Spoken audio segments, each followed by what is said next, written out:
Assalamualaikum warahmatullahi wabarakatuh. Kepada yang terhormat Bapak Syarif Khalil MPDI selaku dosen pengampu mata kuliah Hikmatul Tasyri'. Saya Muhammad Faik Muhyiddin Alati dari Prodi Agama Islam semester 6 akan menjawab soal UTS. Ada prinsip-prinsip dasar dalam penetapan hukum syariah dalam Islam.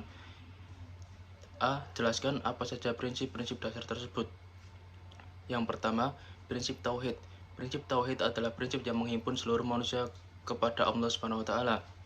Inti dari prinsip tauhid adalah penyerahan diri kepada kehendak ilahi secara bulat, baik menyangkut ibadah atau muamalah, dalam menciptakan pola kehidupan yang sesuai dengan kehendak Allah Subhanahu wa taala. Lebih lanjut, tauhid menjadi dasar seluruh konsep aktivitas dalam hukum Islam. Konsep tauhid berisikan kepasrahan manusia kepada Tuhan, yang mana jika ditinjau dari perspektif yang lebih luas, tauhid merefleksikan adanya kesatuan, baik kesatuan kemanusiaan, kesatuan penciptaan, kesatuan tuntunan hidup, dan kesatuan tujuan hidup. Jika dikaitkan dengan hukum Islam, pelaksanaan prinsip tauhid adalah ibadah. Yang kedua, prinsip keadilan. Keadilan adalah salah satu nilai universal yang dijunjung tinggi dan ditekankan dalam Al-Quran. Prinsip keadilan dalam hukum Islam menempatkan manusia pada kedudukannya yang wajar, baik sebagai individu maupun sebagai suatu masyarakat. Makna wajar maksudnya manusia dan sesamanya bukanlah titik sentral, melainkan sebagai hamba Allah Subhanahu wa taala. Yang ketiga, prinsip amar ma'ruf nahi munkar. Prinsip amar ma'ruf nahi munkar merupakan gabungan dari amar ma'ruf dan nahi munkar. Sederhananya, amar ma'ruf berfungsi sebagai social engineering dan nahi munkar berfungsi sebagai social control. Prinsip amar ma'ruf nahi munkar dapat dilihat dari Al-Hakam, Al-Kams atau penggolongan 5 kualifikasi, yakni wajib, haram, sunnah, makruh, dan mubah. Kehadiran prinsip ini sangat berperan dalam kehidupan beragama, bermasyarakat, dan bernegara. Pasalnya, baik buruknya segala aspek bergantung pada kehadiran prinsip tersebut. Yang keempat, prinsip kemerdekaan atau kebebasan. Dalam Islam, manusia dilahirkan merdeka. Terkait ini, tidak seorang pun, senegara sekalipun, berhak mencabut kemerdekaan seorang manusia dan membuatnya terikat. Setiap manusia atau individu berhak menggunakan kemerdekaannya sepanjang tetap berada dalam kerangka hukum Islam dan dapat dipertanggungjawabkan. Penting untuk diingat bahwa kebebasan manusia tidak dapat dilepaskan dari kodok dan kodar, serta didasarkan atas nilai-nilai tauhid. Lebih lanjut, kebebasan yang bertanggung jawab dalam konteks hukum Islam adalah kebebasan hati nurani. Kemudian yang kelima, prinsip persamaan atau egalit. Hukum Islam menempatkan manusia pada posisi yang sama dalam bidang hukum. Misalnya, hukum Islam memperlakukan dan memberikan jaminan hukum yang sama terhadap semua orang. Prinsip persamaan dalam Islam ini menghapuskan pandangan rasialisme, semua sama terlepas dari ras, jenis kelamin, bahkan kedudukannya. Yang keenam, prinsip tolong-menolong. Prinsip tolong-menolong sangatlah penting dalam hukum Islam. Pasalnya ada dua kepentingan yang dilakukan dalam tolong-menolong, yakni kepentingan manusia dan Tuhan. Dalam hukum Islam, tolong-menolong dapat diterapkan dalam bentuk bahu-membahu, merumuskan dan menggali hukum Islam, baik dalam hal individu, lembaga, atau negara. Kemudian yang ketujuh, prinsip toleransi.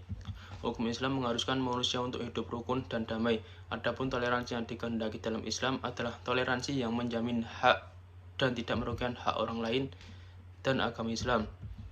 Kemudian soal yang B, jelaskan juga apa hikmah dan manfaat penetapan prinsip tersebut bagi umat Islam.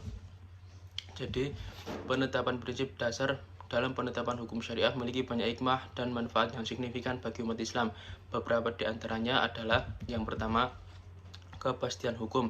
Prinsip dasar memberikan kerangka kerja yang jelas dan terstruktur untuk penetapan hukum syariah.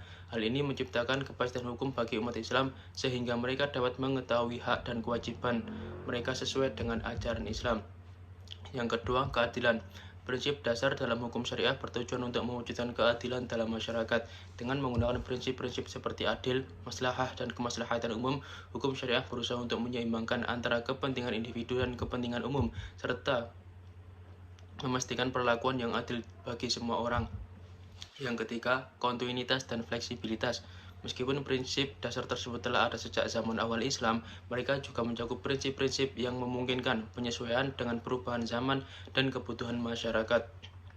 Ini memberikan fleksibilitas dalam penerapan hukum syariah tanpa mengorbankan keaslian dan prinsip-prinsip Islam. Kemudian yang keempat, perlindungan terhadap kemaslahatan. Salah satu hikmah dari prinsip dasar adalah penekanan pada maslahat atau kemaslahatan umum. Ini berarti hukum syariah tidak hanya memperhatikan kepentingan individu, tetapi juga memperhatikan kepentingan umum dan kesejahteraan masyarakat secara keseluruhan. Kemudian yang kelima, kepentingan moral dan etika. Prinsip dasar dalam hukum syariah juga membantu memelihara moralitas dan etika dalam masyarakat dengan menekankan pada nilai-nilai seperti keadilan, kejujuran, dan kebaikan. Hukum syariah membantu membangun masyarakat yang berakhlak tinggi dan bertanggung jawab. Kemudian yang keenam, kedalaman dan kekayaan tradisi Islam. Prinsip dasar dalam penetapan hukum syariah mengandung kedalaman dan kekayaan tradisi Islam. Mereka memungkinkan umat Islam untuk terhubung dengan warisan intelektual dan spiritual Islam yang luas, serta menerapkannya dalam kehidupan sehari-hari. Secara keseluruhan, penetapan prinsip dasar dalam hukum syariah memberikan landasan yang kokoh untuk pembentukan sistem hukum yang adil, berkeadilan, dan sesuai dengan ajaran Islam. Ini tidak hanya memberikan kepastian hukum, tetapi juga membantu membangun masyarakat yang berakhlak baik dan berkeadilan, serta melindungi kepentingan umum dan kemaslahatan seluruh umat Islam. Sekian dari saya, jika ada salah kata, saya mohon maaf. Saya akhiri, wassalamualaikum warahmatullahi wabarakatuh.